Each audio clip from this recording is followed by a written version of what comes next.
জলসার মজলিসে আমরা এসে বসেছি, সময় খুবই সংক্ষিপ্ত। এই সংক্ষিপ্ত সময়ে কয়েকটি বিষয় আপনাদের কাছে মোটা মোটা কথা আলোচনা করে নেব। আল্লাহ পাক রব্বুল আলামিন বলছেন, তোমরা আমাকে স্মরণ করো, আমি তোমাদেরকে স্মরণ করব। ফাজকুরুনি আযকুরুকুম। স্মরণ আল্লাহ পাককে করার হুকুম আল্লাহ পাক দিয়েছেন। এখন ব্যাখ্যা হচ্ছে যে স্মরণ করব কি করে, কেমন ভাবে স্মরণ করব, স্মরণ করার মাধ্যম কি হবে। এর ব্যাখ্যা, এর তাফসিরে বিভিন্ন উলামায়ে দ্বীন, মুফাসসিরিনে কেরামরা বিভিন্ন ভাবে তাফসির করেছেন। নামাজের মাধ্যমে আল্লাহকে স্মরণ করতে বলা হয়েছে। সবচেয়ে উত্তম স্মরণের মধ্যে একটি স্মরণ হচ্ছে নামাজ। কিন্তু নামাজ ব্যতীত কোরআন তেলাওয়াতের মধ্যে আল্লাহ পাককে স্মরণ করতে বলা হয়েছে। জিকির আজকার আল্লাহর নামের মাধ্যমে স্মরণ করার কথা বলা হয়েছে। এবং একটি স্মরণের মজলিস বলা হয়েছে, যেখানে মুসলমান উম্মাত মুমিন একত্রিত হয়ে বসে এবং সেখানে আল্লাহর দ্বীনের আলাপ আলোচনা হয়। দ্বীনের আলাপ আলোচনা মানে সর্বসম্মতভাবে আল্লাহর হুকুম আহকাম নিয়ে আলোচনা। এই আলোচনার মধ্য থেকে যে মজলিসকে করা হয়, হাদিসে আছে আল্লাহ রাসূল সাল্লাল্লাহু আলাইহি ওয়াসাল্লাম বলেন, যখন মুমিনেরা, ইমানদার ব্যক্তিরা একটি মজলিস তৈরি করে, একটি ফরজ বিছায়, একটি পাতনি পাতে, একটা চাদর বিছায়, কিসের জন্য? আল্লাহকে স্মরণ করার জন্য। আল্লাহ নবী বলেন, আল্লাহ পাক আরশে ঘোষণা দেন, ফেরেশতা তোমরাও ফরজ বিছাও, আমি বান্দাকে স্মরণ করব আমরা, যতক্ষণ বান্দা আমাদেরকে স্মরণ করবে। সুবহানাল্লাহ। এই যে আমাদের বসা, এই যতক্ষণ আপনি আমি আল্লাহর জন্য বসবো, এই বসা আপনার এবং আমার জন্য ততক্ষণ পর্যন্ত কামিয়াব, আসমানে যতক্ষণ পর্যন্ত আমাদের স্মরণ রাখবে। অপর এক হাদিসের মধ্যে আছে, আল্লাহ নবী, দয়ার নবী, নূর নবী বলেন, কিছু ফেরেশতা আছে, ইয়াতুফুনা ফিল আরদ, তারা তওয়াফ করতে থাকে, ঘুরতে থাকে আল্লাহর জমিনে, ফেরেশতারা। এবং এই ফেরেশতারা ঘুরতে ঘুরতে তারা দেখে যে কিছু মানুষ এক জায়গায় বসে গেছে। তারা এসে পৌঁছে যান এবং তারা শুনতে থাকেন যে তারা আল্লাহ এবং তার রাসূলের আলাপ আলোচনা করছে, বলছে, শুনছে। ফেরেশতারা তাদের রহমতের ডানাটা ঘিরে দেন ওই মজলিসকে। জোরে বলা যাবে না? সুবহানাল্লাহ। মাইকে সুবহানাল্লাহ বলার দরকার না, আমি এমনি সব। তারা রহমতের ডানা দিয়ে ঘেরেন এবং কি বলতে থাকেন? তোমরা খুশির খবর নিয়ে নাও, সুসংবাদ নিয়ে নাও, তোমাদেরকে দেওয়া হবে যা তোমরা চাইছো। এরপরে ওই ফেরেশতারা বসে থাকতে থাকেন যতক্ষণ ওই ফেরেশতারা মজলিস চলে। ঠিক একই ধরনের আরেকটি হাদিসের মধ্যে এসেছে, মালাইকাতুস সাইয়াহিন, ভ্রাম্যমান ফেরেশতা, তারা ঠিক এই মজলিসে এসে দেখেন যখন বান্দা বসে আছে, তারা ডানা নিয়ে মজলিসটা ঘিরে ধরেন। বান্দা যতক্ষণ আলাপ আলোচনা করে, তারা সেই ডানা নিয়ে ঘিরে, রহমতের ডানা নিয়ে ঘিরে বসে থাকে। এরপর যখন বান্দা মজলিস শেষ হয়ে যায়, বান্দা উঠে যায়, ফেরেশতারাও ফিরে যান। কোথায় যান? আল্লাহ পাকের কাছে। মাইকটা একটু আওয়াজটা ঠিক করেন তো, একটু আওয়াজটা কমিয়ে, হালকা ইকো দিয়ে ব্যাসটা কমিয়ে দেন একটু। ফেরেশতারা পৌঁছে যান এবং আল্লাহ পাক বলেন যে, কোথা থেকে এসেছো বান্দা? ঠিক আছে, বান্দা কোথা থেকে এসেছো? বান্দা, ফেরেশতা কোথা থেকে এসেছো? আল্লাহ আপনি জানেন, আমি জানতে, শুনতে চাই তোমাদের মুখ থেকে। আল্লাহ নবী বলেন, মালাইকাতুস সাইয়াহিন, ওই ভ্রাম্যমান ফেরেশতা বলতে লাগে, আয় রাব্বি আল্লাহ, অমুক জায়গা থেকে আপনার বান্দাদের মজলিস থেকে উঠে আসছি, ওই বান্দারা যারা আল্লাহ আপনার নাম নিচ্ছিল, প্রশংসা করছিল। আল্লাহ পাক বলেন, বান্দারে, ফেরেশতারে, আমার বান্দা কি আমাকে দেখেছে নাকি? আল্লাহ পাক আপনার বান্দা আপনাকে দেখেনি। বান্দা যদি আমার বান্দা আমাকে দেখতো, আমার বান্দা যদি আমাকে দেখতো, তারা কি করতো? রব্বুল আলামিন যদি বান্দা আপনাকে দেখতো, আরো বেশি বেশি আপনার আলোচনা করতো, জিকির আজকার করতো। আমার বান্দা কি কারণে বসেছে?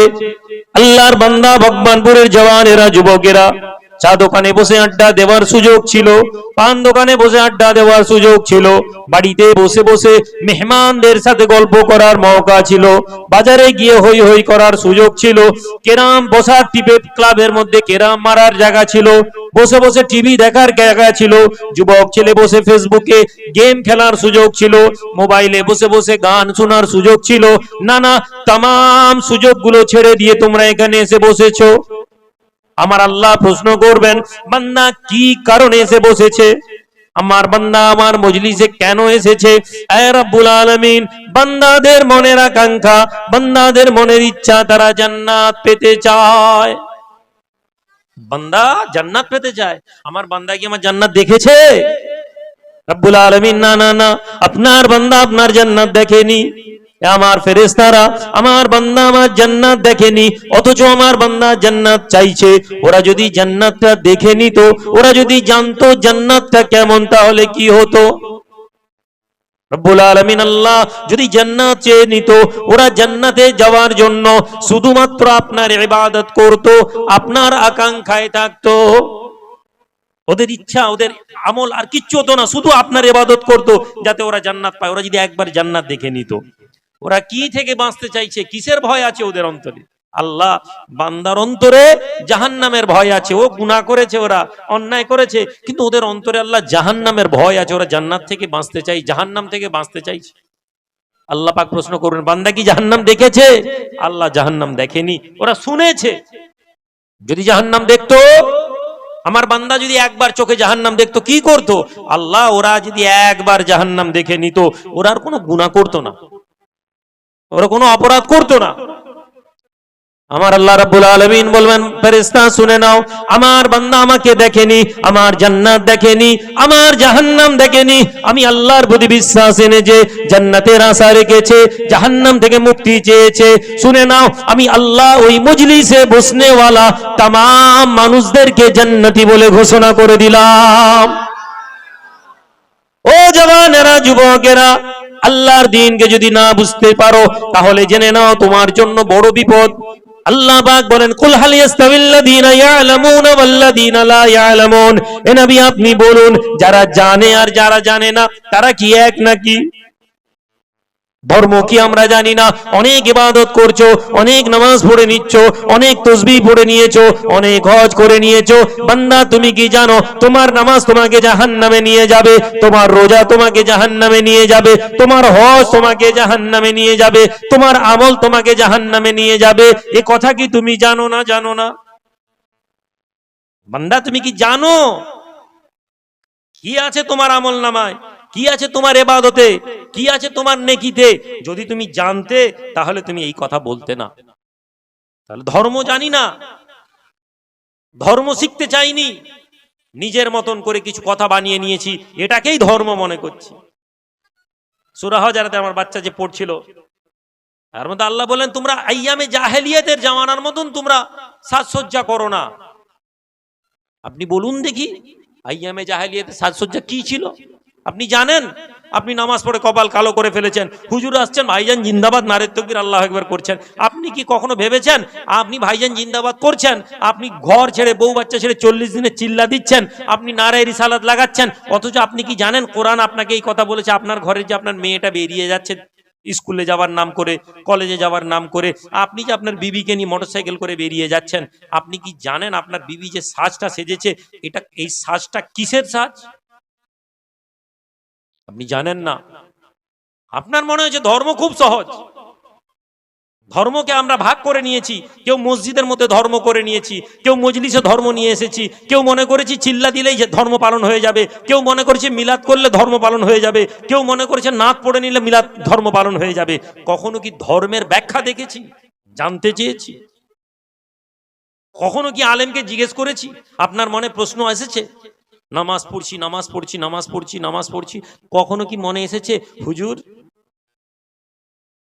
মুনাফিকরাও তো আল্লাহর নবীর জামানায় নামাজ পড়তো, হুজুর মুনাফিকরা তো নামাজ পড়তো, তাহলে ওরা জান্নাতে যাবে না কেন?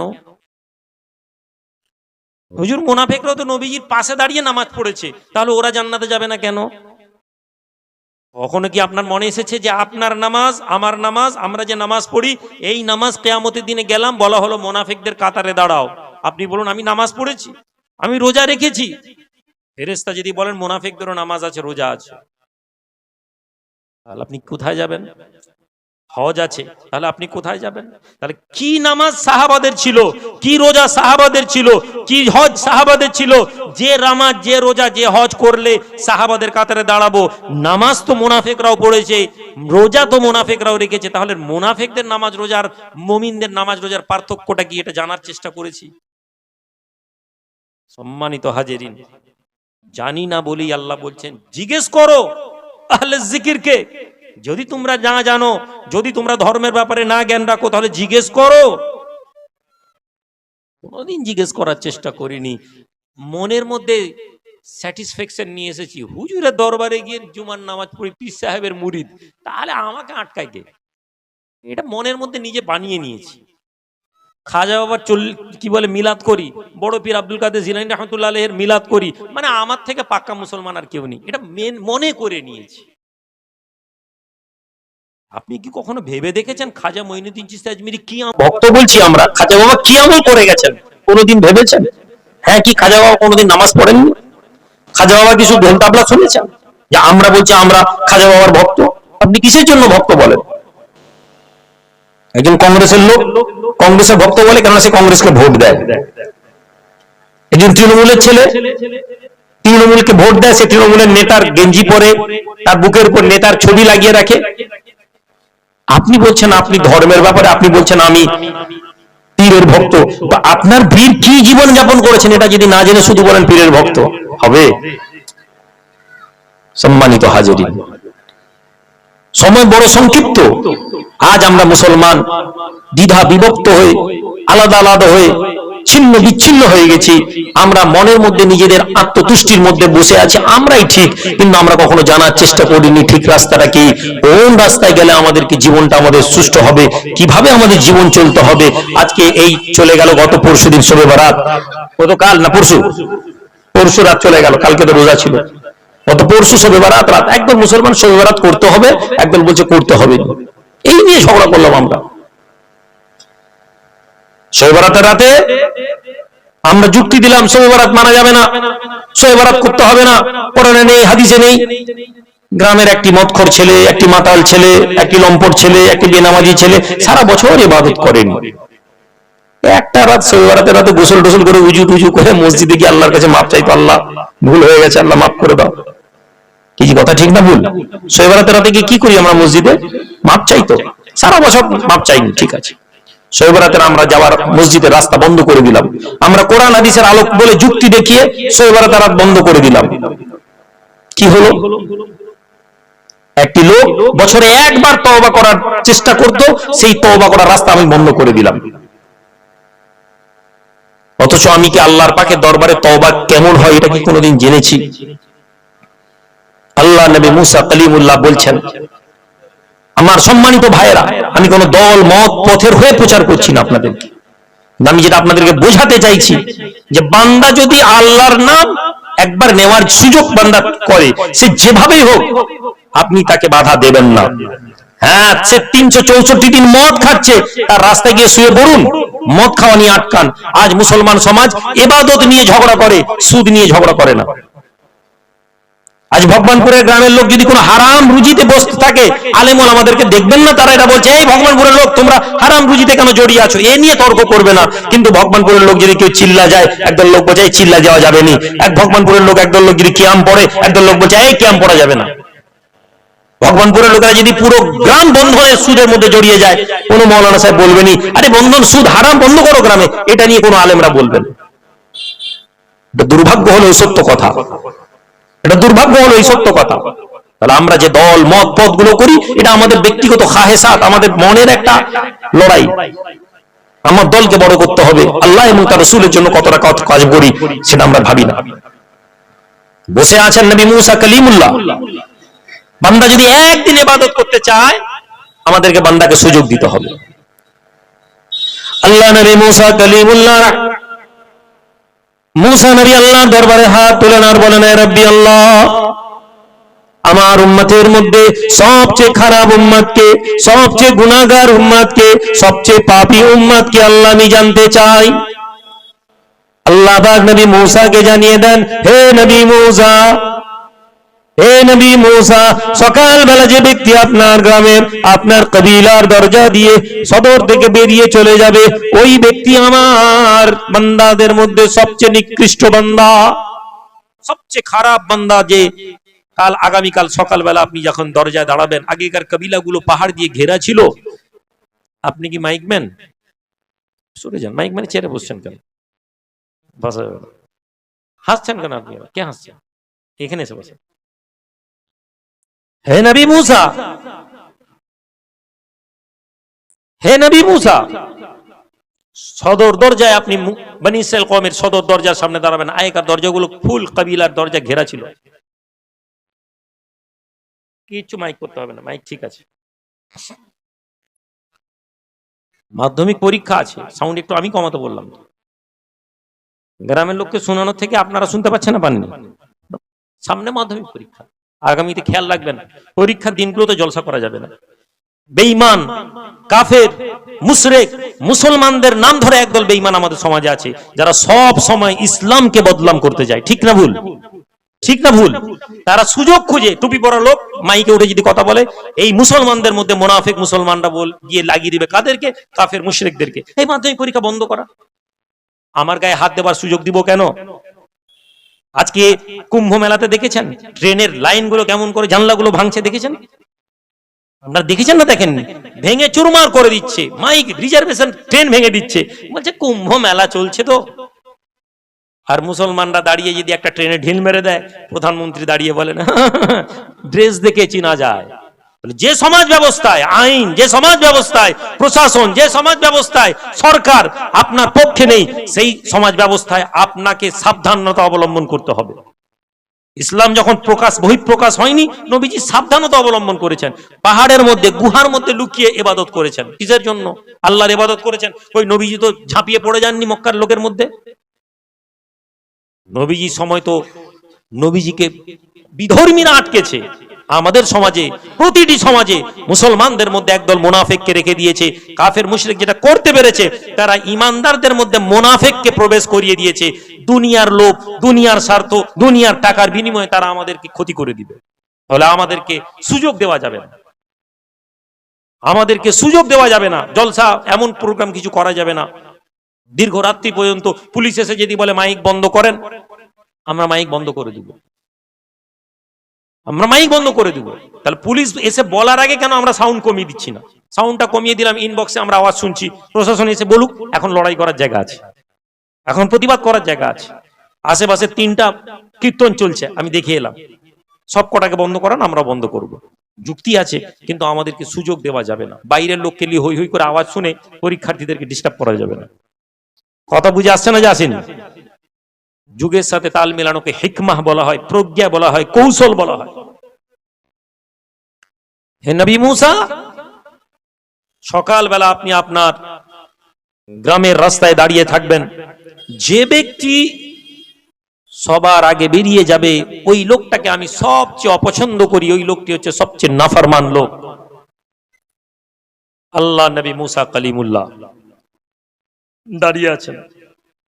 তিনি দেখলেন সকালবেলা একটি লোক তার কোলে একটি ছেলেকে নিয়ে হাঁটতে হাঁটতে হাঁটতে হাঁটতে চলে যাচ্ছে। নবী মুসা অবাক হয়ে দেখলেন, আহারে, এই ব্যক্তি আমার সবচেয়ে উম্মতের মধ্যে খারাপ উম্মত, আল্লাহ পাকে সবচেয়ে অপছন্দ করেন। নবী মুসার মনটা বড় খারাপ হলো। এর ছেলে কি জানে এর বাপ সবচেয়ে খারাপ লোক? ভাবতে ভাবতে নবী মুসা ঘরে এসলেন। আবার আল্লাহ দরবারে হাত তুলেছেন, আয় আল্লাহ, আমার উম্মতের সবচেয়ে প্রিয় বান্দাটি আমি দেখতে চাই। আমার উম্মতের মধ্যে সবচেয়ে বেশি ভালোবাসেন কাকে আপনি, আমি দেখতে চাই। আল্লাহ পাক বলেন, হে মুসা, আপনি চলে যান। বিকেল বেলা যখন সমস্ত লোক কাজ ফেরে কাবিলাতে প্রবেশ করবে, যে ব্যক্তি সবার প্রথমে কাবিলার মধ্যে প্রবেশ করবে, ওই লোকটি হচ্ছে সবচেয়ে প্রিয় বান্দা আমার। নবী মুসা আবার দাঁড়িয়ে আছেন, দেখছেন সকালবেলা যে লোকটা ফিরে গেছে, ওই লোকটি আবার সবার আগে প্রবেশ করছে। সুবহানাল্লাহ বলবেন না? আল্লাহ নবী মুসা কালিমুল্লাহ, নবী মুসা আলাইহিস সালাম অবাক হয়ে যান। হে রব্বুল আলামিন আল্লাহ, সবচেয়ে খারাপ ব্যক্তি জানতে চাইলাম, এই পিতা পুত্রের কোলের এই ছেলেকে আপনি দেখালেন। হে রব্বুল আলামিন, সবচেয়ে ভালো মানুষ যখন জানতে চাইলাম, আবার এই ব্যক্তিকে আপনি দেখালেন। আল্লাহ পাক, আপনার মাসলিহাত বোঝা যায় না। আল্লাহ পাক আপনার হিকমত কি আমি মুসা বুঝতে পারলাম না, মেহেরবানি করে আপনি যদি জানিয়ে দেন যে লোক সবচেয়ে নিকৃষ্ট মানুষ ছিল, যে লোক সবচেয়ে খারাপ লোক ছিল, যে লোক আপনার দরবারে সবচেয়ে অপছন্দের লোক ছিল, কয়েক ঘন্টার মধ্যে সে লোক সবচেয়ে ভালো লোক হয় কি করে? একটা লোক তো একদিনে তো খারাপ হয় না আল্লাহর দরবারে। গুনাহ করতে করতে করতে করতে আল্লাহ পাক তার উপর অসন্তুষ্ট হন। বান্দা একবার গুনাহ করেছে আর আল্লাহ পাক অসন্তুষ্ট হয়েছেন, এরকম হয় না। আল্লাহ পাক বান্দাকে মওকা দেন, এই ফিরে আয় ফিরে আয়। বান্দা গুনাহ করে এবং অবাধ্য হয় অবাধ্য হয় অবাধ্য হয়, এরপরে আল্লাহ পাক তার অ্যাকশন নেন। লোকটা ডিস্টার্ব হচ্ছে না, মাইক লাগবে না, মাইক ব্যান একদম আপনি চলে যান, মাইক ব্যান একদম না, চলে যান, কিচ্ছু একদম ইয়ে করবেন না, কোনো মাইকে হাত দেন না, ঠিক আছে একদম যান, আপনি যান, কিচ্ছু করতে হবে না। আমি তো বাইরের আওয়াজ কমই রাখতে বলেছি, আমি তোকে বললাম সাউন্ড কমান, আবার কথা হচ্ছে কেন? এর পরের বক্তা যখন আসবেন তখন আপনারা আপনাদের মতন করে মাইক করুন। আমি আজকে মুজিবুর রহমান সাহেবকে বললাম যে মাধ্যমিক পরীক্ষার কটা দিন আমাদেরকে জলসা করা যায়, আমি সব জায়গায় বলি, শুধু আপনাদের এখানে বলে বলছি না, সব জায়গায় মাধ্যমিকের কটা দিন, উচ্চ মাধ্যমিকের কটা দিন জলসা করা যাবে না, 5-7 দিন ক্যান্সেল করে দেবো। নবী মুসা বলতে লাগলেন, ইয়া রাব্বুল আলামিন, কি এমন আমল আছে, কি এমন নেকি আছে যে কয়েক ঘন্টায় লোকটা আপনার সবচেয়ে প্রিয় বান্দা হয়ে গেল? আল্লাহ পাক জবাব দিচ্ছেন, হে মুসা, আমার ওই নাফরমান বান্দা, সকালে আমি যার প্রতি অসন্তুষ্ট ছিলাম, ওই বান্দা সকালবেলা হাঁটতে হাঁটতে যাচ্ছে, ওর কোলে ছেলে আছে, ওর ছেলে তার বাপকে প্রশ্ন করছে, আব্বা এই জঙ্গলটা কত বড়? ও জঙ্গলের রাস্তা দিয়ে হেঁটে যাচ্ছিল, ছেলেটি বলতে লাগলো তার বাপ যে বাবা জঙ্গলটা খুবই বড়।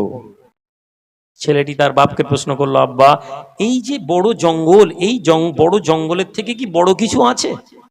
বললো, হ্যাঁ বাবা আছে। হে মুসা, ও তার দূরের পাহাড়গুলো দেখাচ্ছিল তার ছেলেকে, আর বলছিল, বাবা ওই যে পাহাড় দেখছো, এই পাহাড়গুলো জঙ্গলের থেকেও বড়। হে মুসা, আল্লাহ পাক তার নবী মুসার সাথে কথোপকথন করেন। নবী মুসার সাথে আল্লাহ কথা বলেছিলেন, এ কারণে মুসা নবীর নাম কলিমুল্লাহ, আল্লাহ কে সাথ বাত করনে ওয়ালা, আল্লাহর সাথে কথা বলনে ওয়ালা। আল্লাহর সাথে যে ব্যক্তি কালাম করেছিলেন সেই নবী মুসাকে আল্লাহ জানান, হে মুসা, ওই ছেলে তার বাপকে আবার প্রশ্ন করলো, আব্বা এই পাহাড়গুলোর থেকেও কি বড় কিছু আছে? জঙ্গলের থেকে বড় পাহাড়, হে আমার বাবা এই পাহাড়ের থেকে কি বড় কিছু আছে? হ্যাঁ বাবা, পাহাড়ের থেকেও বড় আছে। কি? আসমানের দিকে আঙুল তুলে দেখালো যে এই আসমানটাও পাহাড়ের থেকে বড়। জোরে বলা যাবে না? নবী মুসা এই সময় ওই ছেলেটি তার বাপকে বলল, আব্বা এই পাহাড়ের থেকে কি বড় কিছু আছে? হে মুসা, আমি ওদের পিতা পুত্রের কথা শুনছিলাম, আমি দেখলাম আমার বান্দার চোখের কোণে পানি এসে গেছে, চোখটা চিকচিক করছে, আর ও বলছে, বাবা এই আসমানের থেকেও যদি বড় কিছু হয়, বেশি কিছু হয়, সেটা হচ্ছে আমার গুনাহ। আমার গুনাহ অনেক বড়, এই আসমানের থেকে বড়। হে আমার মুসা নবী শুনুন, আমার ওই বান্দার চোখে হালকা পানি কোণার মধ্যে চোখ চিকচিক করে, আর তার ছেলেকে সে স্বীকার করতে থাকে দুনিয়ার জমিনে সে সবচেয়ে বড় গুনাহগার, আমার আসমান সমান গুনার কথা সে স্বীকার করে। এমন সময় ওই ছোট্ট ছেলেটি তার বাপকে প্রশ্ন করে, আব্বা এই আপনার গুনাহ থেকে কি বড় কিছু আছে? আপনার গুনাহ থেকে কি বেশি কিছু আছে? হে মুসা, আমি দেখলাম আমার বান্দার চোখের পানি আর ধরে রাখতে পারেনি, আমার বান্দা কাঁদতে আরম্ভ করে দিয়েছে। আমার বান্দা কাঁদে আর বলে, বাবা আমার গুনাহ থেকে বেশি যদি কিছু হয়, আল্লাহর দয়া আমার গুনাহ থেকেও বেশি। হে মুসা, আমার বান্দার এই কথা শোনার ফলে আমি আল্লাহ এত খুশি হয়ে গেছি, এত আনন্দিত হয়ে গেছি, নবী রে আমার বান্দা এই কথা বলার সঙ্গে সঙ্গে আমি আল্লাহ তাকে পুরোপুরি ক্ষমা করে আমার প্রিয় বান্দার অন্তর্ভুক্ত করে নিয়েছি। নবীজি সাহাবাদেরকে এই কথা শোনাচ্ছেন, সাহাবাদের মনের মধ্যে যেটা হচ্ছে সেটা হচ্ছে তাদের মধ্যে আশা তৈরি হচ্ছে। আমি কেন এই কথা আপনাদেরকে আজকে বললাম? ভাই আমার, বান্দা যদি ইবাদত করতে চায়, বান্দা যদি নামাজ পড়তে চায়, বান্দা যদি রোজা রাখতে চায়, বান্দা যদি হজ করতে চায়, বান্দা যদি জিকির করতে চায়, এই বাঁধে বাঁধবেন না। নবীজি তো এরকম করেননি। নবীজি নামাজ পড়ে পড়ে ইবাদত করে করে পা ফুলিয়ে ফেলেছেন। এখন আমাদের মধ্যে একদল লোক একসাথে জিকির করলে আমাদের একদল আলেম বলছে এমন করে জিকির করার তো নিয়ম নেই। একলা একলা ঘরের মধ্যে যদি বসে সারা রাত জিকির করে, বলছেন কই নবীজি তো এরকম হাদিসে সাব্যস্ত নেই। তাহলে আপনি ইবাদতের মধ্যে আমরা ইবাদত করাকে বান্দার বাধা বানিয়ে দিচ্ছি। আর কিসে বাধা দিচ্ছি না? যে বিষয়টা আমাদেরকে বাধা দেওয়া ছিল, গ্রামের লোক যদি কোনো গ্রামের যুবক মদ খায়, গ্রামের লোকের উচিত ছিল যে এই মাতালের সাথে আমরা কোনো সম্পর্ক রাখবো না। গ্রামের লোক যদি বেনামাজি হয়ে যায়, ইচ্ছাকৃত আজান হচ্ছে গ্রামের মধ্যে বসে বসে কেরাম পিটছে, গ্রামের নামাজিদের দায়িত্ব ছিল যে এই বেনামাজিদের সাথে আমরা সম্পর্ক রাখবো না। আমরা কিন্তু তা করতে পারিনি, বরং আমরা মনে করেছি যে এটা কোনো সমস্যা নেই। শুনেন, নেকি করতে না যদি পারেন, গুনাহ যদি করেন এবং গুনাহগারের সাথে যদি সমর্থন থাকে, আপনি জানুন আপনিও কোথাও না কোথাও গুনাহগার। বনি ইসরাইল কওমকে আল্লাহ মাছ ধরতে নিষেধ করলেন, এই তোমরা মাছ ধরবে না। বনি ইসরাইল কওমের লোকেরা কি করতে লাগলো? তিনটা দলে ভাগ হয়ে গেল। একটা দল মাছ ধরতো না, আল্লাহ নিষেধ করেছেন মাছ ধরবো না। দ্বিতীয় দল মাছ ধরতো, আল্লাহর হুকুম মানবো না। তৃতীয় দল মাছ ধরতো না, আল্লাহর হুকুম মানতো, কিন্তু যারা মাছ ধরতো তাদের সাথে সুসম্পর্ক রেখেছিল, তাদের সাথে ভালো সম্পর্ক রেখেছিল, তাদের সাথে ওঠা বসা করছিল। আল্লাহ নবী বললেন, যখন আল্লাহর আযাব নেমে এলো, আল্লাহর শাস্তি নেমে এলো, তখন আল্লাহ দুইটা দলকে ধ্বংস করলেন। যারা আল্লাহর ইবাদত তো করতো বটে, কিন্তু নিষেধ যারা মানতো না আল্লাহর, তাদের সাথে তারা ভালো সম্পর্ক রেখেছিল। বুঝলাম কি শিখলাম? অন্যায় করা এবং অন্যায়কারীর সাথে সুসম্পর্ক রাখা, এই দুটোই ইসলামের দৃষ্টিতে অপরাধ। আমি শুধু ইবাদত করছি আর হারাম কাজের লোকের সাথে একেবারে গলায় গলায় মিলছি, কোথাও না কোথাও আমি মুনাফিক, কোথাও না কোথাও আমি মুনাফিকের সাথে যুক্ত আছি। তাহলে আপনাকে আমাকে এই জায়গা থেকে বেরোতে গেলে কি করতে হবে? আমাদের জীবনের মধ্যে তিনটা জিনিস আমাদের আনা দরকার। আমি প্রায় জলসায় বলি, ভাই, মুসলমান যদি এই তিনটা বিষয় বুঝে যায়, মুসলমান সমাজ যদি এই তিনটা বিষয়ে সচেতন হয়ে যায়, তাহলে মুসলিম সমাজকে আটকে রাখা যাবে না। নাম্বার এক, মুসলিম সমাজ আল্লাহর সাথে সম্পর্ক স্থাপনের ব্যাপারটা পরিচ্ছন্ন থাকবে। মুসলিম সমাজ এটা মাথায় নিয়ে নিক যে আমাদের কেউ ভালো করার নেই, আমাদের কেউ মন্দ করার নেই আল্লাহ ছাড়া। আমরা কি করেছি?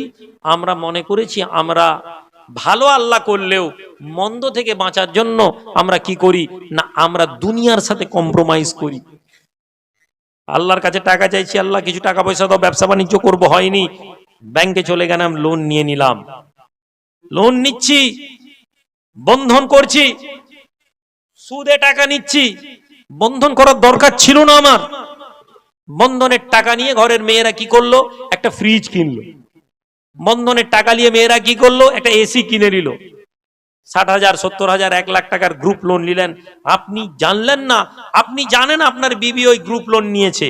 আপনি নামাজি লোক, আপনার ঘরে আপনার মেয়ে, আপনার বউ, আপনার মা, এই 7 জন 8 জন মহিলা মিলে, আপনার চাচি, আপনার বোন মিলে একটা গ্রুপ লোন নিয়ে ব্যাংকে সকালবেলা একবার ছুটে, সন্ধ্যাবেলা ছুটে, কিস্তির লোক প্রতিদিন এসে আপনার ঘরের মধ্যে ঢুকে যায়, ভাবি লোনের টাকাটা দাও। আপনি প্রথম প্রথম একটু অসন্তুষ্ট হতেন, আরে বাইরের ছেলে, এরপরে আপনার গা সোয়া হয়ে গেল, আপনিও ডেলি তো আসে, ঘরের লোক হয়ে গেছে। আপনি কি মনে করছেন আপনার ওই মসজিদে হাইয়া আলা সালা বলার সঙ্গে সঙ্গে ছুটে যাওয়া, আর আপনার বিবি ওই কিস্তিওয়ালাকে সামনে বসে গল্প করছে, জানো তো আজকে কিস্তি টাকাটা দিতে পারবো নি, আপনি বলেন একটু চাটা খাইয়ে বিদায় করো। আপনার বিবি, আপনার বোন, আপনার মা, আপনার আত্মীয়া আপনার হেসে হেসে কিস্তিওয়ালার সাথে চা খাইয়ে, আজকে দাদা টাকা যে দিতে পারবো নি, আপনার ওই সিজদা আল্লাহর দরবারে আপনি দিচ্ছেন। আপনি মনে করলেন আপনাকে ছেড়ে দেওয়া হবে কিয়ামতের দিনে? আপনি মনে করলেন ধর্ম এত সস্তার? আর ও বেনামাজি জান্নাতে চলে যাবে যে ধর্মের ব্যাপারে কোনো কম্প্রোমাইজ করেনি। ও বেরোজগার জান্নাতে চলে যাবে যে ধর্মের ব্যাপারে কোনো কম্প্রোমাইজ করেনি। কিন্তু ওই আল্লাহর নাফরমান যে আল্লাহর নিষেধকে ত্যাগ করেছে এবং তার গায়রাত, তার গাইয়ুর, তার ভেতরের মধ্যে তার মারুয়াত জেগে উঠেনি, তার মনে হয়েছে ওই ফাসেক লোক, ওই বেগানা লোক ঘরে ঢুকেছে, কোনো অসুবিধা নেই, এই ভাবনা যার অন্তরে এসেছে। কেননা নবীজি বলেছেন আশ-শাফাআতু লিউম্মতি মিন আহলিল কাবাইর, আমার উম্মতের মধ্যে কবিরা গুনাহ যারা করেছে আমি নবী তাদেরকে জান্নাতে নিয়ে যাব। জোরে বলুন। নবীজি এ কথা একবারও বলেননি যে আল্লাহর হুকুমকে যারা অন্তর থেকে মানেনি আমি রাসূলুল্লাহ তাদেরকে জান্নাতে নিয়ে যাব। আল্লাহর হুকুমকে অমান্য করা মানে আপনার ভেতরে আঘাত না লাগা, আপনার ভেতরে কষ্ট না হওয়া। নবীজির নাম শুনে চোখে চুমু লাগিয়ে চুমু খেয়ে নেওয়া খুব সহজ ভাই। ইয়া নবী সালাম আলাইকুম পড়ে জিলেবি খেয়ে নেওয়া বহুত নবীর মোহাব্বতের দাওয়া করা খুব সহজ ভাই। বড় পীর সাহেব আব্দুল কাদের জিলানীর নামে ডেকচি বানিয়ে বিরিয়ানি রান্না করে সবরেসানি করা বহুত সহজ ভাই। দিন প্রতিষ্ঠিত করার আকাঙ্ক্ষা রাখা এত সহজ না। দিন প্রতিষ্ঠিত করার আকাঙ্ক্ষা রাখতে গেলে আপনাকে কোরবানি করতে হবে, ত্যাগ করতে হবে। কে আছে খামটির যুবকেরা, ওই নামাজি থেকে আরম্ভ করে ওই পীরের মুরিদ ধর্মের কারণে কি ত্যাগ করেছেন বলুন? যে হ্যাঁ আমি ধর্মের কারণে আমি এইটা ত্যাগ করেছি, ধর্মের কারণে আমি আমার ভাইয়ের এক হাত জায়গা ছেড়ে দিয়েছি, ধর্মের কারণে আমার বিবি নামাজ পড়েনি আমি আমার বিবিকে ছেড়ে দিয়েছি, ধর্মের কারণে আমার ভাই খারাপ রাস্তায় চলে গিয়েছে, একই ছাদের তলায় ভাই অন্যায় করে হারাম কাজে যুক্ত থাকে বলে ঘর ছেড়ে দিয়েছি। এ কথা বলার লোক কজন আছেন একটু দাঁড়িয়ে বলুন দেখি। নবীর গোলাম বলা অনেক সহজ, নবীর প্রেমী দাবি করা অনেক সহজ, চারটা গজল শুনে সুবহানাল্লাহ বলে দেওয়া খুব সহজ, মজলিসে চিৎকার দিয়ে তাকবীর দিয়ে দেওয়া বহুত সহজ, ধর্মের দ্বীনের উপর প্রতিষ্ঠিত থাকা এত সহজ না। সাহাবী এসে বলেন ইয়া রাসূলুল্লাহ গরীব হয়ে গেছি, ছেলে জেলে বড় মুসিবতে আছি, আল্লাহর নবী আপনি আমাকে কিছু রাস্তা বলে দিন। নবীজি বলতে পারতেন যাও গিয়ে তৎকালীন জামানার যারা জেলে ভরেছে তাদের সাথে যোগাযোগ করো। নবী সাহাবাকে বলেন আয় আমার সাহাবী তুমি যাও বাড়িতে গিয়ে ইস্তেগফার করো, তুমি বেশি বেশি করে লা হাওলা ওয়ালা কুওয়াতা ইল্লা বিল্লাহিল আলিয়্যিল আযীম পড়ো। এ মুসলমানেরা ঈমান দাঁড়িয়ে আছে তোমার এই কথার উপরে, ঈমান দাঁড়িয়ে আছে এই কথার মধ্যে, রাসূলুল্লাহর এই শব্দের মধ্যে থেকে প্রমাণ হচ্ছে তুমি যদি বিপদে থাকো, তুমি যদি মুসিবতে থাকো, তুমি যদি কষ্টের মধ্যে থাকো, তুমি ইস্তেগফার করো, তুমি তওবা পড়ো। না না আমরা ওই মুসলমান না, আমরা বিপদে পড়লে ছুটে যাই পুলিশের কাছে, আমরা বিপদে পড়লে ছুটে যাই ডাক্তারের কাছে, আমরা বিপদে পড়লে ছুটে যাই নেতার কাছে, আমরা বিপদে পড়লে ছুটে যাই পয়সাওয়ালার কাছে। বিপদ এসে গেলে আল্লাহর কথা আমাদের আগে মনে থাকে না। যখন আমাদের মুআমেলাতের ক্ষেত্রে আমরা এই পূর্ণতা লাভ করব যে আল্লাহ দরবারে সবকিছু আছে, তখন নবীকে মহাব্বত করতে শিখবো, নবীর ভালোবাসা শিখবো। নবীর মহাব্বত আমাদের কি, আমাদের কাছে নবীর মহাব্বত কাকে বলে, সাহাবারা নবীর মহাব্বত করেছেন কেমন, আল্লাহ নবী দয়ার নবী নূর নবী সাহাবারা সম্মান করেছেন, আমাদেরকেও সম্মান করতে হবে। কেমন করে সম্মান করব? সাহাবারা যেভাবে সম্মান করতে শিখিয়েছেন, নবীজি যা বলেছেন সেটাই সাহাবাদের প্রতি ঈমান। যুবক ছেলে এসেছে রাসূলুল্লাহ দরবারে, ইয়া রাসূলুল্লাহ জিহাদে যেতে চাই, হে আল্লাহর নবী জিহাদে যেতে চাই, আমাকে একটা তলোয়ার দিবেন। আজকে মুসলমান ছেলে তো জিহাদ শব্দ শুনলে ঘরে পালিয়ে যাবে। আজকে অমুসলমান জিহাদ শব্দকে এত বদনাম করেছে, এত অপবাদ দিয়েছে জিহাদ জিহাদ জিহাদ বলে, যে মুসলমানরা জিহাদ কথাটা বলতে ভয় পায়। সাহাবী এসে বলছেন ইয়া রাসূলুল্লাহ জিহাদে যেতে চাই, একটা তলোয়ার দেন। নবীজি বলছেন আমার কাছে তো কোনো তলোয়ার নেই, সমস্ত অস্ত্র মুসলমানদেরকে দিয়ে দিয়েছি। সাহাবী বলছেন ইয়া রাসূলুল্লাহ, যুবক ছেলে জওয়ান ছেলে। নবী বললেন চলে যাচ্ছেন এই ছেলে, ডাক দিলেন এদিকে এসো।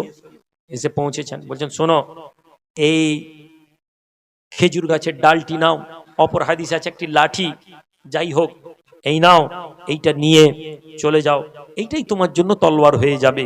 নবীজি বলেছেন, এটা আমাদের বিশ্বাস। আজ আমাদের কথা নবীজি বলেছেন, এ কথা বললে আমরা বিশ্বাস করতে পারি না। নবীজি জোরে আমিন বলেছেন না আস্তে আমিন বলেছেন, এটা নিয়ে মুসলমান ঝগড়া করবে। আজকে মুসলমান নবীর কোন কথা মানবে? নবী নূরের না মাটির, এটা নিয়ে নবীর কথা মানবে। আল্লাহ নবী বলেছেন তোমরা ইসলামের মধ্যে আসো, তোমরা শান্তি পাবে। ইসলামের মধ্যে কেমন করে আসতে হয় মুসলমান আজকে জানার প্রয়োজন মনে করে না। সাহাবী মেনে করেছেন, তলোয়ার নিয়েছেন, খেজুর গাছের ডাল নিয়ে জিহাদের মাঠে চোখ ঝাঁপিয়ে পড়েছেন। জিহাদের মাঠে লড়াই করতে করতে খেজুর গাছের ডাল একজন কুরাইশের মাথায় মেরেছেন, মাথাটা ফাঁক হয়ে দুভাগ হয়ে গেছে। অবাক হয়ে গেছেন, খেজুর ডালের মাথায় দুভাগ। জিহাদ শেষ হয়েছে, ফিরে এসেছেন, একজন বলছেন ইয়া রাসূলুল্লাহ, এই খেজুর ডালটা এমন জোরে মেরেছে ওর মাথাটা দুটুকরো হয়েছে। নবীজি বলছেন, খেজুর ডালটা তুমি চালাচ্ছিলে বটে, আসলে খেজুর ডালের মাথায় ফেরেশতারা সাহায্য করেছিলেন, চালাচ্ছিলে তো তুমি, কিন্তু আসলে আঘাতটা ফেরেশতারা লাগিয়েছিলেন জোরে। এই ঈমান আমাদের।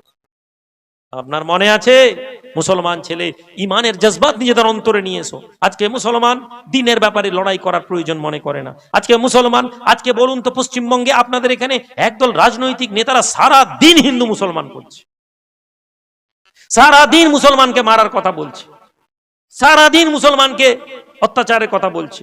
আপনি খেয়াল করে দেখুন তো, একদিন এরা মাথায় টুপি দেয়, একদিন এরা হলুদ জামা পরে, আবার একদিন এরা মাথায় টুপি দিয়ে দিবে। কিন্তু মুসলমান, তুমি কখনো বুঝলে না, তোমার নেতা কখনো বুঝলো না, তোমার আমির কখনো বুঝলো না, তোমার নেতা কখনো বুঝলো না, তোমার পীর সাহেব কখনো বুঝলো না যে হক কথা যদি তোমাকে ভয় দেখায় তো তোমারও দায়িত্ব আছে চোখে আঙুল দিয়ে কথা বলার। কিন্তু তুমি বলছে না না না, প্রশাসন এসে যাবে।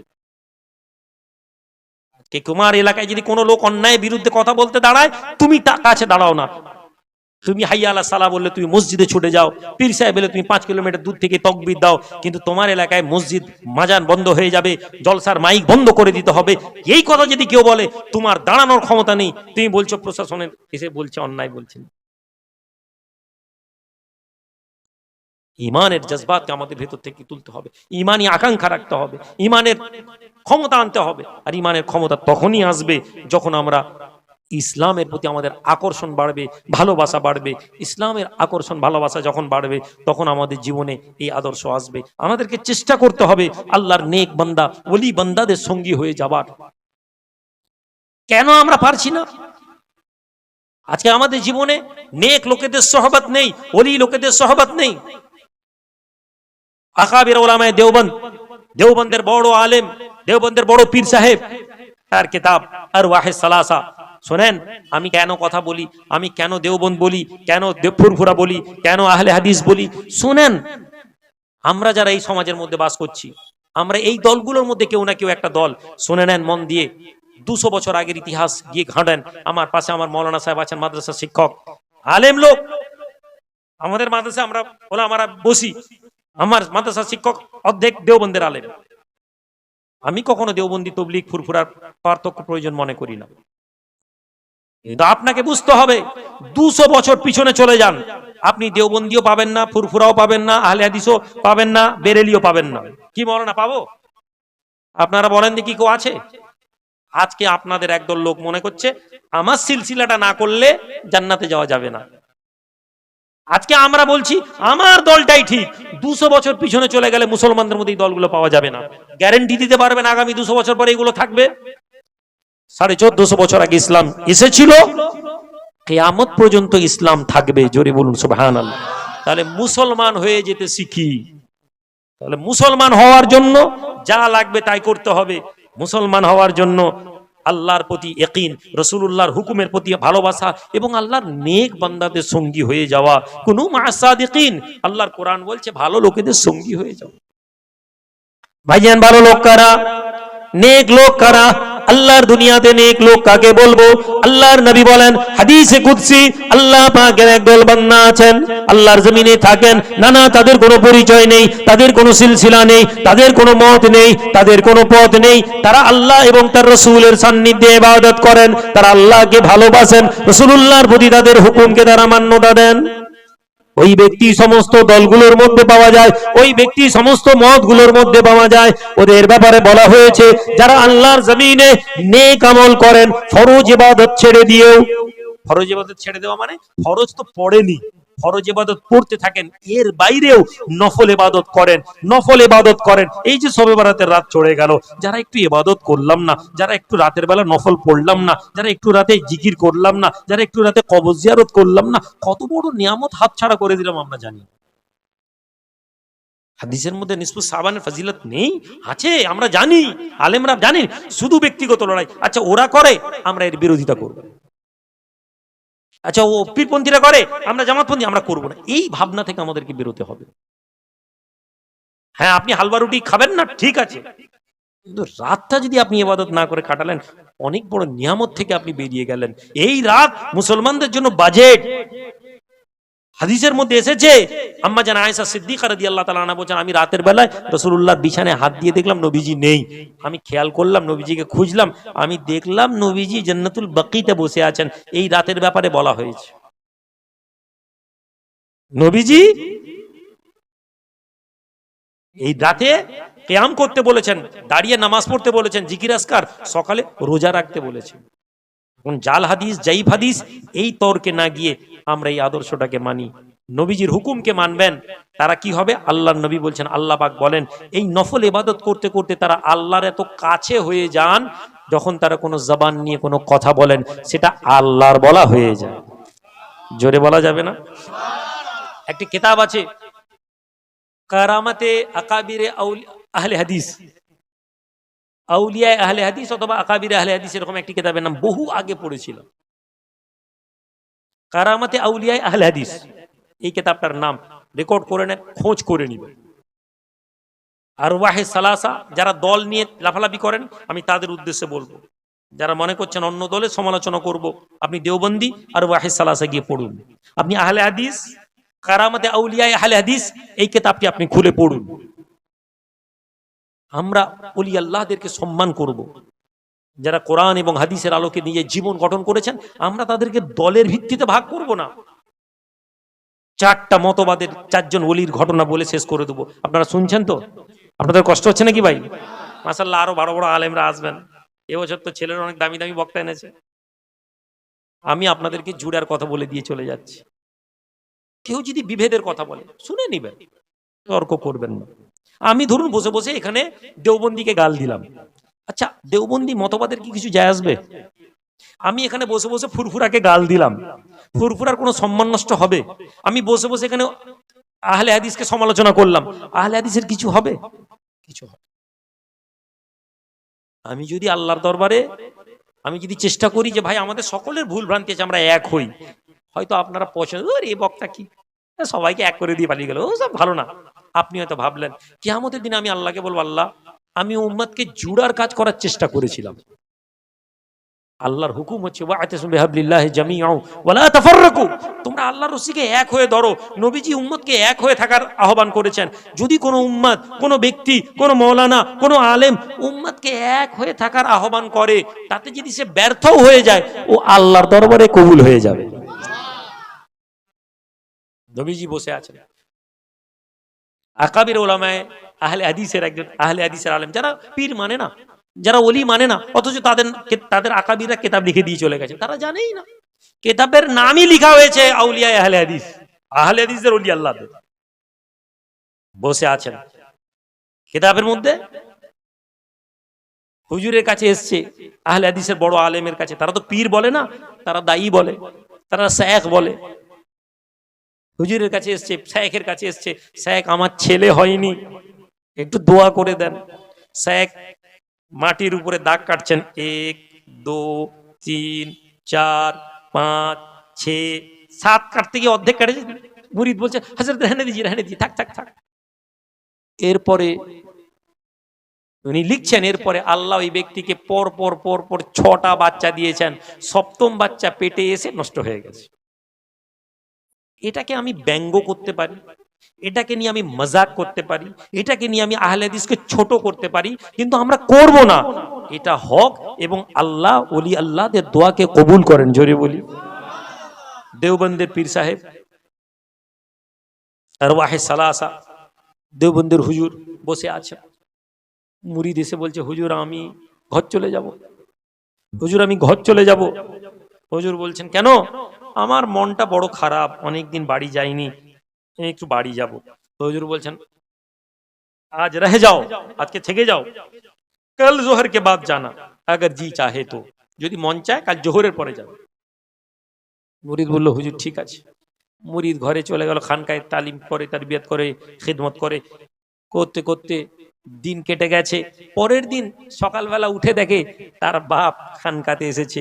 বাপকে দেখে অবাক, আপনার তো আসার কথা নেই। তার বাপ বলছে তোমার জন্য মন খারাপ করছিল, এই জন্য এসেছি। মুরিদ বলছে আমি বুঝতে পারলাম আমার পীর হজরত কো ইয়ে ইলম থা কে মেরে বাবা আ রহে হ্যাঁ। হুজুরকে মনে ছিল যে আমার আব্বা আসছেন, হুজুর জানতে পেরে গেছে। সুবহানাল্লাহ বলবেন না? এখন এটা নিয়ে সমালোচনা করতে পারি, গায়েবের খবর আল্লাহ ছাড়া কেউ জানে না, গায়েবের খবর আল্লাহ ছাড়া কেউ বলতে পারবে না, এখানে পিসাব কি করে গায়েব ছাড়লো, শিরক হয়ে গেল, বেদাত হয়ে গেল। এটা একটা জাহালতি। একদল লোক বলে গায়েব আল্লাহ ছাড়া কেউ জানে না। আমাদের এখানে এই ইনজেকশন দেওয়া হয়, এই ভাইরাস প্রবেশ করানো হয় মুসলমানদের মধ্যে, যে এই কথা আলেম ওলামাদের একদল বলে আল্লাহ ছাড়া গায়েব কেউ জানে না। এটা একটা ভুল ব্যাখ্যা। অবশ্যই আল্লাহ পাক গায়েবের খবর জানেন, এ কথার মধ্যে তো কোনো প্রশ্ন নেই। কিন্তু এরপর একটা শব্দ আছে যেটা আলেমরা বলেন না, খেয়ানত করেন। আল্লাহ যাকে কোনো বিষয়ে ইলম দেন গায়েবের, সে ইলমের গায়েবের খবর জানতে পারে। জোরে বলুন। আপনারা বিশ্বাস করেন না করেননি? জি, আমি রুহুল আমিন বললাম আল্লাহ ছাড়া গায়েবের খবর কেউ জানে না, এই কথাটা বলে ছেড়ে দিলাম, ঠিক বললাম। কিন্তু অর্ধেক মওতের খবর কেউ জানে না, আল্লাহ ছাড়া মওতের খবর কেউ জানে না। আপনি বলছেন আল্লাহ নবী, দয়ার নবী, নূর নবী শেষ সময় দুনিয়া থেকে বিদায় নিবেন, কষ্ট পাচ্ছেন। তার কোলেই তার মেয়ে মা ফাতেমাতুজ জাহরা রাদিয়াল্লাহু তাআলা আনহা বসে কাঁদছেন হাউ হাউ করে বাপকে, আব্বা আপনি আমাদেরকে ছেড়ে চলে যাবেন। এত কান্নার মাঝে হঠাৎ আল্লাহ নবী মা ফাতেমাকে টেনে তার কানে কানে কি একটা কথা বললেন। কাঁদতে কাঁদতে মা ফাতেমা মুচকি হেসে গেছেন। সুবহানাল্লাহ বলবেন না? আম্মা জান আয়েশা সিদ্দিকা দূরে দাঁড়িয়ে দাঁড়িয়ে দেখছেন, মা আয়েশা নবীর স্ত্রী দেখছেন, ফাতেমা কাঁদতে কাঁদতে হাসলো কেন? এটা তো হাসির টাইম নয়। কি নবী বললেন যে নবীজি দুনিয়া থেকে চলে গেছেন, কিছুদিনের মধ্যে মা আয়েশা ধরেছেন, ফাতেমা তোমাকে বলতেই হবে, সেদিন নবীজির কাছে তুমি বসে বসে কাঁদতে কাঁদতে নবীজি তোমার কানে কানে কি একটা বললেন, আর বলতেই তুমি হেসে ফেললে। ফাতেমা বলো কি বলতে চাননি, বলো। কয়েকবার যখন বললেন, নিজেকে ওসিলা দিলেন, আমি তোমার মা রাসূলের স্ত্রী, তুমি আমাকে বলবে না? সুবহানাল্লাহ বলবেন না? আমরা বলি ওসিলা দেওয়া যাবে না, ওসিলা দেওয়া হারাম। সবচেয়ে বড় সমস্যা যে জায়েজ এবং নাজায়েজ, এই কথার মধ্যে নাজায়েজ শব্দটা বলা। জায়েজ মোটামুটি প্রকাশ্যে, কিন্তু নাজায়েজ ধর্মের ক্ষেত্রে নাজায়েজ এই শব্দটা ব্যবহার বড় বড় মুহাক্কিকরা কখনো সব করে কোনো কিছুকে হারাম নিষিদ্ধ বলেননি। তারা বলছেন এটা তাহকিকের বিষয়। এবার আসেন আমি কেন এই কথা আপনাদেরকে বলছি। আম্মা জান আয়েশা সিদ্দিকা রাদিয়াল্লাহু তাআলা আনহা, গোটা মুসলমান সমাজ এটা জানে, আল্লাহ নবী মা ফাতেমার কানে কানে বলেছিলেন, ফাতেমা তুমি কেঁদো না, কারণ আমি রাসূলুল্লাহ দুনিয়া থেকে চলে যাচ্ছি, সবার আগে তুমি আমার সাথে মিলিত হবে। মওতের খবর কে বলছে? নবী বলছেন। গায়েবের খবর কে বলছেন? নবী বলছেন। একটা কিছু হাদিস আছে যেগুলো বললেই বলে নবীর কাছে ওহী আসতো, ওই টাইমকে ওহী এসছে। হাদিসের মধ্যে কোনো হাদিস এসছে যে না না না নবীজির কাছে হাদিস এসেছিল, নবীজি হাদিস ওহী জিবরিল আমিন ওহী দিয়ে বলে গেছেন? না, নবীজি নিজের জবান থেকে বলেছেন, এবং এই জবানের কথাটাই আল্লাহ পাক কবুল করেছেন। এই জবানের কথাটাকেই আল্লাহ পাক বলিয়ে নিয়েছেন। গায়েব জানতেন। ওমর ইবনে খাত্তাব রাদিয়াল্লাহু তাআলা আনহু মিম্বরে রাসূলে দাঁড়িয়ে চিল্লাচ্ছেন, মদিনা মসজিদে দাঁড়িয়ে দাঁড়িয়ে চিল্লাচ্ছেন, এই সাইরুল জাবাল, একজন লোকের নাম ধরে বলছেন, এই পাহাড়ের দিকে দেখো। মদিনার লোক অবাক। বুঝানোর জন্য বলছি, এখানে ধরুন কথা বলছি, বলতে বলতে হঠাৎ আমি ধরুন আমাদের জেলার যিনি সম্পাদক হঠাৎ চিল্লে বলি, এই সম্পাদক ওদিকে যাও। আপনার অবাক হয়ে যাবেন, কি রে বাবা, হুজুর ওয়াজ করতে করতে ওয়াজের মধ্যে হঠাৎ একজনের নাম ধরে চিল্লাচ্ছে, ওদিকে যাও, কি ব্যাপার?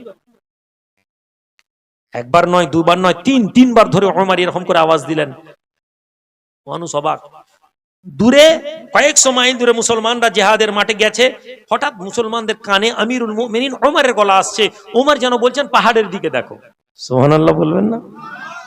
আমরা বলি পীর ওলিয়া উলিয়াদের কাছে আল্লাহ দুনিয়াকে ছোট করে দেন, তারা দেখতে পান। এই কথাকে একদল লোক অস্বীকার করেন, একদল লোক ব্যঙ্গ করেন। আজকে ওমরের এই কথাটাকে আপনি বলুন, 300 মাইল দূরে, 200 মাইল দূরে মুসলমান মদিনা থেকে মুসলমানদের জন্য আল্লাহ পাক ওমরের চোখকে খুলে দিলেন, জমিনকে আলাদা করে দিলেন, জমিনকে সংকুচিত করে দিলেন। ওমর মসজিদ নববী থেকে দাঁড়িয়ে দেখতে পাচ্ছিলেন যে কাফেরেরা, দুশমনেরা দাঁড়িয়ে আছে। ওমরের যেই বায়ান হলো, সাহাবারা যেই পাহাড়ের নিচে গিয়ে দেখলেন দুশমনেরা তলোয়ার নিয়ে লেডি, মুসলমান নামাজ পড়তে দাঁড়াবে, আক্রমণ করে মুসলমানদেরকে শেষ করে দিবে। ওমর গায়েবও দেখতে পাচ্ছেন, লাইভ টেলিকাস্ট করছেন, জোরে বলবেন না। মুতার লড়াই, মুতার লড়াই। আল্লাহ নবী মসজিদে নববীতে বসে আছেন, নববী থেকে বসতে বসতে বলছেন, হ্যাঁ অমুক সাহাবী দুনিয়া থেকে চলে গেলেন। মুসলমানদের কমান্ডিং করা হয়েছিল, আমি নামগুলো বুঝে গেছি। উনার ছেলে, ছেলে কি নাম, কি নাম ছিল ওনার ছেলে? জায়েদ ছিলেন। সেই জন্য জায়েদের হাতে নেতৃত্ব ছিল। 3 জন সাহাবীর নাম দিয়েছিলেন, 3 জনের মধ্যে প্রথম আয় চলে গেল অমুক লোক, হাই দ্বিতীয় লোক চলে গেল, হাই তৃতীয় লোক। জিবরিল আমিন আসেননি, হাদিসের মধ্যে আসেনি জিবরিল এসে, নবীজি বসে বসে টেলিকাস্ট করছেন। নবীজির কাছে মদিনায় বসে আছেন মুতা আল আন সাইফ মিন সাইফুল্লাহ। নবীজি বলছেন এবার এবার আল্লাহর তলোয়ার থেকে একটি তলোয়ার বেরিয়েছে। তখন খালিদ ইবনে ওয়ালিদ নতুন মুসলমান, খালিদ ইবনে ওয়ালিদ মুসলমানদের মধ্যে পরিচিত লাভ করেননি। নবী বলছেন আল আন সাইফ মিন সাইফুল্লাহ, এবার এবার আল্লাহর তলোয়ার থেকে একটি তলোয়ার বেরিয়েছে। খালিদ ইবনে ওয়ালিদ, খালিদ ইবনে ওয়ালিদের হাতে ইসলামের ঝান্ডা, জোরে বলুন সুবহানাল্লাহ। নবীজি দাঁড়িয়ে দাঁড়িয়ে কি করে বলছেন? সম্মানিত হাজেরিন, ইসলামকে বৃহত্তর দৃষ্টিভঙ্গি নিয়ে দেখতে হবে। আপনি দেখতে পাবেন আমাদের মধ্যে কোনো বিভেদ নেই। ইসলামকে যখন সংকীর্ণ দৃষ্টিভঙ্গি নিয়ে দেখা শুরু করব, তখন আমরা একে অপরকে কাফের দেখব, একে অপরকে বেঈমান দেখব, একে অপরকে বেদাতি দেখব, একে অপরকে গুস্তাকে নবী দেখব। বৃহত্তর দৃষ্টিভঙ্গি নিয়ে দেখলে ইসলামকে আপনি উদার দেখবেন। সাহাবারা কেউ কাউকে কাফের বলেননি। কেন বলেননি? কেন বলতে পারেননি? কেন কোন কাফের সাহাবার বিরুদ্ধে? সাইয়েদনা ওমরকে যে হত্যা করলো, সাইয়েদনা ওসমান ইবনে আফফানকে যারা হত্যা করেছে, শুনেছেন কেউ কাউকে বলেছে কাফের? হাত্তাকে সাইয়েদনা হোসেন রাদিয়াল্লাহু তাআলা আনহুকে হত্যা করলো, ইয়াজিদের পিছন দিক দিয়ে ইয়াজিদের হাত ছিল। হাজ্জাজ বিন ইউসুফকে মদিনায় সাহাবাদেরকে হত্যা করেছে। আপনি বলতে পারবেন কেউ বলেছে যে ও কাফের হয়ে গেছে? জাহান্নামী বলেছেন, কাফের বলেন। কেননা জাহান্নামীদের চান্স আছে ফিরে আসার, কাফেরের কোনো চান্স নেই। এই জন্য কাফের কোনো মুসলমানকে বলা যাবে না, বেদাতি কোনো মুসলমানকে বলা যাবে না। বেদাত আপনাকে জাহান্নামে নিয়ে যায়, বেদাতি মানেই জাহান্নামী, অতএব এই শব্দটা ব্যবহার করা যাবে না। আমার ভাইরা, কেন ওলি আল্লাহদের সোহবতে আসবো? বসে আছেন দেওবন্দের বড় পীর সাহেব, মুরিদা মেয়ে দুনিয়া থেকে চলে গেছেন। আমি এই ঘটনাটা 90% বার বলেছি, 90 বার জীবনে হয়তো বলেছি, 100 বার বলেছি। কেন? আমি এটা আপনাদেরকে এই জন্য শোনাতে চাই, এটা আমাদেরকে ঐক্যবদ্ধতা করবে। আল্লাহর বান্দা, এই থাক, যে যেমন আছে দাঁড়াতে দেন। এই মুজিবুর রহমান সাহেব, আপনারা এই ডিস্টার্ব করবেন না। লোক দাঁড়িয়ে শুনছে, শুনতে দেন না, ঠেলাঠেলি করবেন পালিয়ে যাবে। যে দাঁড়িয়ে শুনতে চাইছে শুনুক না, কথাগুলো শুনতে দেন। আপনারা আমার মজলিসে এমনি সময় কম, তার উপর আপনারা ডিস্টার্ব করছেন। আর 10 মিনিট টাইম আছে ভাই, 8:30টায় আমার টাইম ছিল, আমি এসে পৌঁছে গেছি। আপনারা জামাত শুরু করেছেন, দেরি করেছেন, এই করেছেন। আমি একটাই দাবি করি, টাইম। কেন? 10:30টার সময় আমার টাইম দেওয়া আছে নরগ্রামে। ওরা বলছে হুজুর টাইম, ওই ছেলেরা এসেও পৌঁছে গেছে মনে হচ্ছে, ওদেরকে দেখা দাঁড়িয়ে আছে। 1-1.5 ঘন্টা বয়ান করব, 1-1.5 ঘন্টার মধ্যে আপনাকে কিছু নিয়ে যেতে হবে। শুধু সুবহানাল্লাহ বলে এখান থেকে যাওয়ার জন্য আমি আসি না। এখান থেকে আজকের বয়ানের মধ্যে মিল্লাতের ঐক্যতার উপর আমাদেরকে কথা বলতে হবে, মিল্লাত কিভাবে এক হবে তার উপর কথা বলতে পারি। আর যদি এটা না বলতে পারি তাহলে আমরা ব্যর্থ। ফিরে আসেন আকাবির ওলামায়ে দেওবন্দ, মুরিদা মেয়ে, দারুল উলুম দেওবন্দে গন্ডগোল হচ্ছে। আরেকটা ঘটনা শুনিয়ে দিই। দারুল উলুম দেওবন্দে মারামারি হচ্ছে, হার হামেশা হয়ে থাকে, বড় বড় প্রতিষ্ঠানে হতেই পারে, এটা কোনো খারাপ জিনিস নয়। বলে আমাদের মধ্যে সমস্যা। এই কিছুদিন আগে আপনারা শুনেছেন যে বাংলাদেশে আমি গেছিলাম, আমাকে একটা প্রোগ্রামে গেছি, আমাকে হচ্ছে হুজুর আপনি কোন পক্ষ? আমি বলছি কোন পক্ষ মানে? না না আপনি কি ওলামা পক্ষ? না আরেকজনের নাম বলছি এই পক্ষ। আমি বলি পক্ষটা কি? আমি সব জানি। তারপর আমি ওখানকার দেওবন্দির লোকেদেরকে বলছি, ওখানকার দেওবন্দিরা নিজেদেরকে কওমি বলে, কওমি, কওমি ঘরানার লোক। ভাই আমি তো ঠিক বুঝতে পারছি না। বুঝি, কিন্তু ফিতনাকে আটকানোর জন্য হিকমত অবলম্বন করছি, মিথ্যাও বলছিলাম না, কারণ আমি খুব গভীরে তো জানি না। হুজুর এখানে মার্ডার হয়ে গেল, আপনাদেরকে খবর নেই? হ্যাঁ শুনেছি। তারপর আমি বললাম যে শুনুন, জামাত উৎপত্তি কোথায় হয়েছে ভাই? ইন্ডিয়াতে। আমাদের ইন্ডিয়াতে কিন্তু এরকম ধরনের ফিতনা নেই, আছে হয়তো কিছু কথা, কিন্তু আপনাদের দেশে আপনারা এত বেশি মায়ের থেকে মাসির দরদ বেশি হয়ে গেল। তাদেরকে যখন 10-15 মিনিট বুঝালাম, কথা বললাম, আপনি ইয়াকিন করবেন নি ভাই, তারা শুধু খুশি হলেন, স্বীকার করলেন। নওগাঁ মাদ্রাসা, দাখিল মাদ্রাসা উত্তরবঙ্গের সবচেয়ে বড় মাদ্রাসা, সবচেয়ে বড় মাদ্রাসা, কয়েক হাজার লোক, আমি ফেসবুকে দেখেছি। শুরু হলো, জলসা শেষে কিয়ামে দাঁড়ালাম, ওখানকার একজন পীর সাহেব এসছেন, উনি আমাকে আমার নাম শুনে উনি এসছেন, এবং সঙ্গে মুরিদ এনেছেন 20-25 জন মুরিদ, এবং সামনের কাতারে বসেছেন এইখানে। এবার আমি তো অত জানি না, আমি কিয়ামে দাঁড়িয়ে পড়েছি। যেহেতু ওটা মাদ্রাসাটা হচ্ছেন মরহুম আহমদুল্লাহ হুজুর কিবলা রহমাতুল্লাহ আলাইহি প্রতিষ্ঠিত মাদ্রাসা, ওখানে প্রতি বছর কিয়াম মিলাদ হয়, আমি দাঁড়িয়ে পড়েছি। এবার এরা বেচারা থতমত খাচ্ছে, পীর সাহেব কিন্তু দাঁড়িয়ে পড়েছেন, এবং আরো সাথে 2-5 জন দাঁড়িয়েছে, 2-3 জন কোনটা করছে, উঠে, ঠিক আছে। পাশের 1-2 জন লোক এরকম করছে, যেমন হয় আমাদের সমাজে। আমি চিল্লালাম, এবার বসে থাকেন আপনারা, বসেন। বললে আবার মাইকে দাঁড়িয়ে দাঁড়িয়ে কিয়াম নিয়ে 2-5 মিনিট বললাম, এবং সেই 2-5 মিনিটে আকাবির ওলামায়ে দেওবন্দ কারা কিয়াম করেছেন, কিয়ামের সমর্থন করেছেন, কিয়াম সম্পর্কে কি কি কথা বলেছেন, ওইগুলা বললাম। আবার কারা কিয়াম করেননি সেটাও বললাম। তাহলে দেওবন্দের সবাই কিয়ামকে অস্বীকার করেননি, এই কথাগুলো যখন বোঝালাম আর বুঝিয়ে এটা বললাম যে কিয়ামকে আপনারা, আমরা যারা এটাকে ফরজ, নফল, সুন্নত মনে করছি, আমরা তো আর যা ফুরফুরা সিলসিলা নয়। কি ভাই ফুরফুরা? দাদা হুজুর পীর কেবলা কি কিয়ামকে ফরজ করেছেন? না, ফরজ বলেছেন, সুন্নত বলেছেন, নফল বলেছেন না, তিনি বলেননি। আপনি নিজেকে যদি ফুরফুরা মনে করেন, তাহলে আপনি এটা নিয়ে বাড়াবাড়ি করতে পারেন না, আপনি এটা নিয়ে বাড়াবাড়ি করতে পারেন না। কি কারণে? এই কারণে যে এটা নিয়ে আমরা যাদেরকে আমাদের পীর মনে করি, তিনি এটাকে মুস্তাহাসানা আমল বলেছেন, ভালো আমল, করলে ভালো, না করলে অসুবিধা নেই। কেউ যদি করে তাকে আটকাবেন না, কেউ যদি না করে তাকে জোর করবেন না। জোরে বলুন। হ্যাঁ, এখানেই আমাদের সাথে সবার পার্থক্য। খায়রুল উমুর আওসাতুহা, মধ্যম পন্থা উত্তম পন্থা। আমরা মধ্যম পন্থাকে অবলম্বন করি। কিয়াম নিয়ে একদিকে হারাম, বেদাত, জাহান্নামী বলিনি। একটা নবী ইয়া নবী সালাম আলাইকুম বলছে, আপনি বলছেন বেদাত, বেদাতি, জাহান্নামী। আপনি এটা বাড়াবাড়ি করে ফেললেন। আবার একটা লোক কিয়া নবী সালাম আলাইকুম বলছে, বলে এটা ফরজ, আপনি এটা বাড়াবাড়ি করে ফেললেন। আপনাকে মধ্যম পন্থা অবলম্বন করতে হবে, করলে ভালো, না করলে। ফরজ নামাজ পড়েনি আমাদের চিন্তা নেই, কিয়াম পড়েনি আমাদের চিন্তা।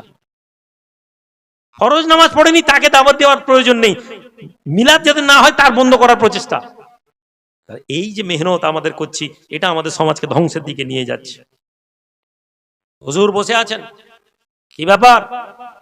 একজন লোক বলছেন, আমি কালকে একজন দেওবন্দে একজন হুজুরকে দেখলাম, তিনি এসে আমাদেরকে বললেন, উমুক উমুক লোককে বলো তারা যেন নিজেদের মধ্যে আপোষে মীমাংসা করে নেয়, এরকম এরকম। সবাই জিজ্ঞেস করলো, কি? যে লোকের বর্ণনা দেওয়া হলো তিনি ছিলেন মাহমুদুল হাসান সাহেব, একজন বড় বুজুর্গ, দেওবন্দের অনেক বড় পীর সাহেব। লোকেরা বলছে, হযরত জি আয়েছেন, তো বড় হযরত জি, বড় হযরত এসেছিলেন, অমুক লোক মাহমুদুল হাসান সাহেব, যিনি দুনিয়াতে চলে যাওয়ার পরেও কবর থেকে ফিরে এসে কথা বলেছেন। এটা দেওবন্দের কিতাবের মধ্যে আছে। এছাড়া বহু এরকম ধরনের কথা আছে। তাহলে আমার ভাইয়েরা, আমরা যে সিলসিলা করি, সেই সিলসিলার কিতাব আমরা পড়িনি, সেই সিলসিলার মতপথ আমরা জানি না, সেই সিলসিলার আকাবিরদের আলোচনা আমরা কখনো পড়িনি। আমরা মনে করছি অন্য লোকের ওই কথা শুনে সমালোচনা করছি, এটা আমাদের করা যাবে না। বেরেলির বড় হুজুর আহমদ রাজা খাবরলভী রহমতুল্লাহ আলাইহি, আল্লাহ তার কবরে লাখ লাখ বার শান্তি দান করুক, আল্লাহ তার কবরকে উচ্চ আসন দান করুক, বলুন আল্লাহুম্মা আমিন। কেননা ওই ব্যক্তি শিখিয়েছেন হুব্বে রাসূল, আলে রাসূলের মুহাব্বত। ওই ব্যক্তি উপমহাদেশে দেখিয়েছেন নবীকে কিভাবে সম্মান করতে হয়। দেওবন্দের একজন বড় প্লেয়ার, আমি নাম জানি না, তাবলীগের একজন বড় আমির, আমি একদিন ফেসবুকে দেখছিলাম, তিনি বয়ান করছিলেন, বলছেন, আমি মদিনা মুনাওয়ারায় গিয়ে দাঁড়িয়ে বলছিলাম, মুস্তাফা জানে রহমত পে লাখো সালাম বলছিলাম আর কাঁদছিলাম। আমি পরে শুনলাম এটা আহমদ রাজা খাবরলভী লিখেছেন, দেওবন্দের পীর। ভাই, এই মানসিকতা যদি আমরা আনতে না পারি, আমাদের সমাজ এগোবে না। তিনি বলছেন, আরে ছোড়ো, এত ভালো কথা, এত মূল্যবান কথা তিনি বলেছেন, আল্লাহ তার কবরে লাখ লাখ রহমত দিক, তিনি দোয়া চাইছেন। হ্যাঁ, এই দেওবন্দি হন, এই বেরেলি হন, এই আহলে হাদিস হন, যেখানে আপনি আপনার ভাইকে সম্মান করতে পারবেন না, তো তাকে কাফের, বেঈমান, বেদাতি। একটা যুবক ছেলে কেন ধর্ম মানবে? একজন যুবক ছেলে কি জন্য ধর্ম মানবে? সে ধর্ম মানলে কোন একটা সিলসিলায় যাবে, অন্য সিলসিলা তাকে বলছে জাহান্নামী। অন্য দল তাকে বলছে জাহান্নামী, অন্য দল তাকে বলছে